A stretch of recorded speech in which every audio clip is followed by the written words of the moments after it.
যারা ভাবছো বর্ষাকালে শসা চাষ করতে চাচ্ছ, বড় পুজোর বাজারে মার্কেট নিতে চাচ্ছ, তাদের জন্য এই ভিডিওটা করছি আমি। চলো তোমাদেরকে নিয়ে যাচ্ছি আমার জমিতে, আরও বিস্তারিত তথ্য দিচ্ছি। দেখো, চলো আমার জমিতে।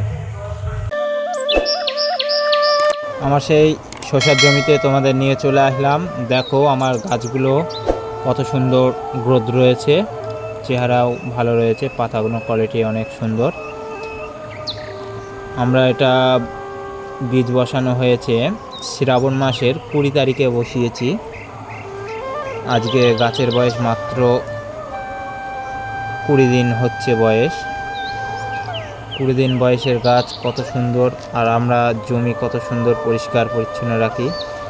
এটা মালচিং পেপারে চাষ করা হয়, মালচিং পেপারে, এবং এই প্যাটামের মাচা করা হয় আমাদের।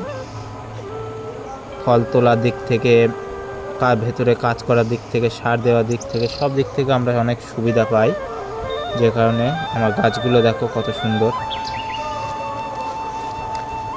মালচিং পেপারে চাষ, এটা বর্ষাকালের শসা। আমার মাচাগুলো এর আগে করলা চাষ করেছিলাম, করলা কাটার পরে আবার এই শসা চাষ করছি এই মাচাই। দেখো আমার গাছে কত সুন্দর সাইড পালসিও ছেড়ে দিয়েছে, অনেক সুন্দর। গাছের ডগাগুলো দেখো, পাতাগুলো দেখো, তোমাদেরকে দেখাচ্ছি।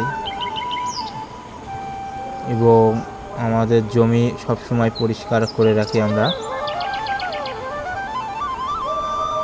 ঘাস ছেটে দিয়ে।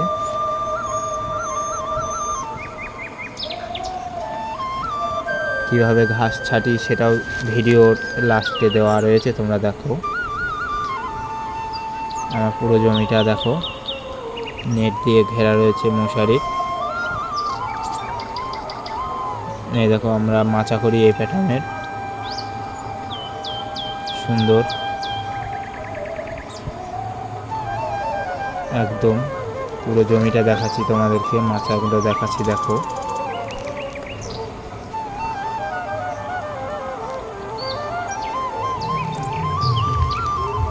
আমরা এই ভিতর দিয়ে পুরো হেঁটে যেতে পারি মাচার, সুন্দর দেখেছো।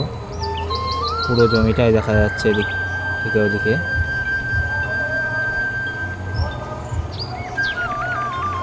দেখো মাচার ওপর দিয়েও দেখো কত সুন্দর।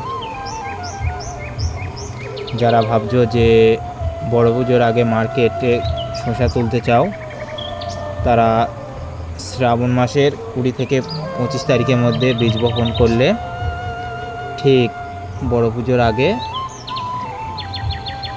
বাজারে শসা তুলতে পারবে। দেখো আমার সব জিআই তার এবং সুতোর মাচা। আর এই যে বলছিলাম যে ঘাস কীভাবে ছেটে পরিষ্কার করে দিই আমরা জমিতে, এই যে ভিতর দিয়ে দাঁড়িয়ে একদম সুন্দরভাবে পরিষ্কার করে দেওয়া হয়। দেখো কত সুন্দর। জমিতে কোনো নিরিন খরচা কিংবা আমরা লেবার খরচা করি না, নেই না। দেখো আমি দেখাচ্ছি তোমাদেরকে, পুরো ভিডিওটা দেখো।